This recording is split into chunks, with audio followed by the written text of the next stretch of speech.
পিতামাতা যদি শোনে সন্তানের সাথে সম্পর্ক ছিন্ন করে ফেলবে।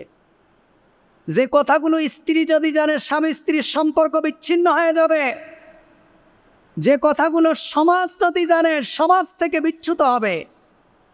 এমন কথাগুলো তার রবের সাথে একেবারে প্রাণ খুলে বলা, যে রব আমি তো এগুলো করে ফেলেছি, আমি যে অপরাধ করেছি যদি দুনিয়ার মানুষে জানে সবাই আমার সাথে সম্পর্ক শেষ করে ফেলবে।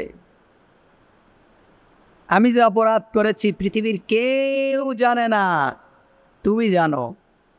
এর নাম কি? মুনাজাত, অর্থাৎ চুপে চুপে কথা বলা। এই মুনাজাতের চূড়ান্ত রূপরেখা কি? সলাত। তার মানে একজন বান্দা সলাতের মাধ্যমেই তার রবের সাথে কথা বলে। সুবহানাল্লাহ। সলাতের মাধ্যমে তার রবের সাথে কথা বলে। হযরত আলী রাদিয়াল্লাহু তাআলা আনহু কি বলছে শুনেন। وقال علي رضي الله تعالى عنه من يريد أن يتكلم مع الله فليصلي ربه। যদি তোমাদের ইচ্ছা হয়, যদি তোমরা চাও, তোমাদের যদি ইচ্ছা হয় যে তোমরা ইয়াতাকাল্লিম মা আল্লাহ, তোমরা তোমার রবের সাথে কথা বলবে, ফালিউসাল্লি রাব্বাহ, তাহলে তোমার রবের জন্য সালাত আদায় করো। সুবহান। সালাতে দাঁড়িয়ে যাও। তোমার রবের সাথে কথা যদি বলতে চাও, কোথায় দাঁড়াও? একমাত্র সালাতের মাধ্যমেই বান্দার সাথে আল্লাহর কথা হয়। সুবহানাল্লাহ। قال رسول الله صلى الله عليه وسلم, বুখারীর একটা হাদিস শোনেন। আল্লাহ রাসূল বলছেন, ইন্না আহাদাকুম ইযা কামা ফি সালাতিহি ফাইন্নাহু ইউনাজি রাব্বাহ। যখন তোমাদের কেউ সালাতের মধ্যে দাঁড়িয়ে যায়, সে তার রবের সাথে কথা বলে। ফালিউনাজি, ওই যে নাজা ইউনাজি মুনাজাতান, মানে সে মুনাজাত করে তার রবের সাথে। যে ব্যক্তি সালাতে দাঁড়ায় সে মুনাজাত করে কার সাথে? রবের সাথে। অর্থাৎ সে তার রবের সাথে কথা বলে। সালাতের মাধ্যমে সে তার রবের সাথে কথা বলে। এজন্য যার সালাত যত সুন্দর হবে তার আমল তত সুন্দর হবে, তার কথাবার্তা তত সুন্দর হবে, তার লেনদেন তত সুন্দর হবে, তার মুআশারাত মুআমেলাত তত সুন্দর হবে, তার পারিবারিক জীবন, ব্যক্তি জীবন, সামাজিক জীবন, অর্থনৈতিক জীবন তত সুন্দর হবে যত সুন্দর তার সালাত হবে। যার সালাত সুন্দর নেই তার কোনো কিছুই সুন্দর নেই। কারণ ইযা আহাদুকুম ইযা কামা ফি সালাতিহি ফাইন্নাহু ইউনাজি রাব্বাহ। বুখারীর বর্ণনা, আল্লাহ রাসূল বলছেন, তোমাদের কেউ যখন সালাতে দাঁড়ায় সে তার রবের সাথে মুনাজাত করে, সে তার রবের সাথে কথা বলে, চুপি চুপি কথা বলে। আল্লাহ রাসূল সাল্লাল্লাহু আলাইহি ওয়াসাল্লাম বলছেন, ক্বালা রাসূলুল্লাহ সাল্লাল্লাহু আলাইহি ওয়াসাল্লাম, ইন্নাল মুমিন ইযা কানা ফিস সালাত ফাইন্নাহু ইউনাজি রাব্বাহ। মুমিন যখন সালাতে দাঁড়ায় সে তার রবের সাথে কথা বলে। সুবহানাল্লাহ। আমরা কি নামাজে দাঁড়ালে মনে হয় যে আমরা আমাদের আল্লাহর সাথে কথা বলি? আল্লাহর সাথে কথা বলি এটা যদি মনে হতো তাহলে আমাদের নামাজ এত দ্রুত হতো না, আমাদের রুকু সিজদা এত অগোছালো হতো না। নামাজে দাঁড়িয়ে আমরা এভাবে নিজের শরীর, গা, মাথা এভাবে চুলকায়ে এত বড় আমলে কাসির আমরা করতাম না। আমাদের নামাজের মধ্যে খুশু খুশু চলে আসতো। আমরা যখন নামাজে দাঁড়াবো, আমরা যখন নিয়াত করব নামাজের জন্য, আমরা যখন তাকবীরে তাহরিমা বলবো, কমপক্ষে আমাদের মনের ভিতরে এই কথা আসতে হবে যে আমি আমার রবের সাথে কথা বলার জন্য দাঁড়িয়েছি। সুবহানাল্লাহ। আমি আমার রবের সাথে কথা বলার জন্য দাঁড়িয়েছি। রাসূল করিম সাল্লাল্লাহু আলাইহি ওয়াসাল্লামের আরেকটা হাদিস, আল্লাহ রাসূল বলছেন, ইন্নাল মুসাল্লি ইউনাজি রাব্বা। মুসনাদ আহমদের বর্ণনা।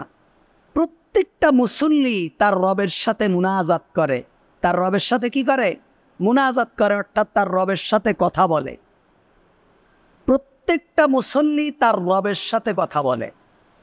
তার মানে আপনি নামাজে দাঁড়িয়েছেন মানে কার সাথে কথা বলছেন? বলেন কার সাথে? আন তা'বুদুল্লাহ কাআন্নাকা তারাহু ফাইন লাম তাকুন তারাহু ফাইন্নাহু ইয়ারাকা। তুমি যখন তোমার রবের জন্য ইবাদত করবে, মনে করবে তুমি তোমার রবকে দেখছো, তুমি তোমার রবকে দেখছো। অর্থাৎ আমার রব আমার সামনে দাঁড়িয়ে আছে, আমি সিজদা কাকে করছি? আমার রবের জন্য আমি আমার মাথাকে সিজদা বনত করছি, আমার রব দেখছে আমি সিজদা দিচ্ছি। সুবহানাল্লাহ। ফাইন লাম তাকুন তারাহু ফাইন্নাহু ইয়ারাকা। যদি তুমি তোমার রবকে না দেখো, কমপক্ষে ধারণা রাখো তোমার রব তোমাকে দেখছে। সুবহানাল্লাহ। তার মানে কি? তার মানে তুমি যদি তোমার রবকে না দেখো, তার মানে নামাজের ভিতরে যদি, সলাতের ভিতরে নবী এবং সাহাবীরা যে মজা পেতেন, আমরা তো গুনাহের কারণে সে মজা পাই না, আমরা তো গুনাহের কারণে সে মজা পাই না। এ কারণে আমাদের নামাজ দ্রুত হয়। আমাদের কখন যে সূরা ফাতিহা শেষ হয়ে যায়, কখন যে কোন সূরা শেষ হয়ে যায়, কয় রাকাত শেষ হয়ে যায়, আমরা নিজেরাও বলতে পারি না। ইমাম কেরাত পড়লো, কি পড়লো আমার জানা নেই, শুধু ইমাম আল্লাহু আকবার বলেছে, আমিও তার সাথে আল্লাহু আকবার বলেছি। ইমাম রুকুয়ে গেছে, আমিও রুকুয়ে গিয়েছি। ইমাম সিজদায় গিয়েছে, আমিও সিজদায় গিয়েছি। আমি জানি না। এই সলাতের ভিতরে যখন সাহাবীরা মজা পেতেন, আল্লাহ নবী আলাইহিস সালাতু ওয়াস সালাম মজা পেতেন বলেই রাত ভোর সলাতে দাঁড়িয়ে থাকতেন, পাগুলো ফুলে যেত, কিন্তু কিছু মনেই হতো না। বলছে তুমি যদি তোমার রবকে না দেখো, কমপক্ষে ধারণা রাখো তোমার রব তোমাকে দেখছে। এখন দেখবেন ভিআইপি জোনগুলোতে বাড়ির সামনে নেম প্লেট দিয়ে লেখা থাকে, সকল কার্যক্রম সিসি ক্যামেরা দ্বারা পর্যবেক্ষণ করা হচ্ছে। অথবা এই বাড়ি সিসি ক্যামেরার আওতাভুক্ত, এটি নেম প্লেটে যখন লেখা থাকে, একজন ব্যক্তি যখন সেই বাড়িতে প্রবেশ করার আগে যখন এটা দেখে, অটোমেটিক সে তাকে গুছায়ে ফেলেন, তার কথাকে ব্যালেন্স করে ফেলে, তার কর্মকাণ্ডকে ব্যালেন্স করে ফেলে, কারণ সে জানে এই বাড়িওয়ালা আমাকে দেখছে, আমার কাজকর্ম এই সিসি ক্যামেরা দ্বারা দেখা হচ্ছে, সব কিছু এখানে রেকর্ড হচ্ছে। সুতরাং কি আমি এখানে কোনো অন্যায় করতে পারবো না। আমি এখানে কোনো অন্যায় যদি করি, এই ক্যামেরায় কি ধরা থাকবে। তাহলে একটা বাড়ির নিরাপত্তার জন্য সিসি ক্যামেরা দেওয়া আছে। আপনি যখনই জানলেন যে এই বাড়ি সিসি ক্যামেরার আওতাভুক্ত, তখন আপনার কাজকর্ম সব কিছু কি হয়ে গেল, সাজালো গোছালো হয়ে গেছে। আপনার কথাবার্তা নিয়ন্ত্রণে চলে এসেছে, আপনার চলাফেরা নিয়ন্ত্রণে চলে এসেছে। কারণ কি? সিসি ক্যামেরা দেখছে। তা আপনি যদি মনে করেন আপনার রব আপনাকে দেখছেন, আপনার প্রতিটা মুহূর্তের কর্মকাণ্ড রেকর্ড হচ্ছে, সব কিছু পর্যবেক্ষণ করছে আপনার রব, ফেরেশতারা লিখছে, তাহলে আপনার দ্বারা অন্যায়, আমার দ্বারা অন্যায় হওয়া সম্ভব নয়। আমরা আর অন্যায় করতে পারবো না। আমরা মিথ্যা কথা বলার আগে যদি জানি যে আমারটা রেকর্ড হচ্ছে, আমাকে ধরা হবে, তাহলে আর মিথ্যা বলা সম্ভব নয়।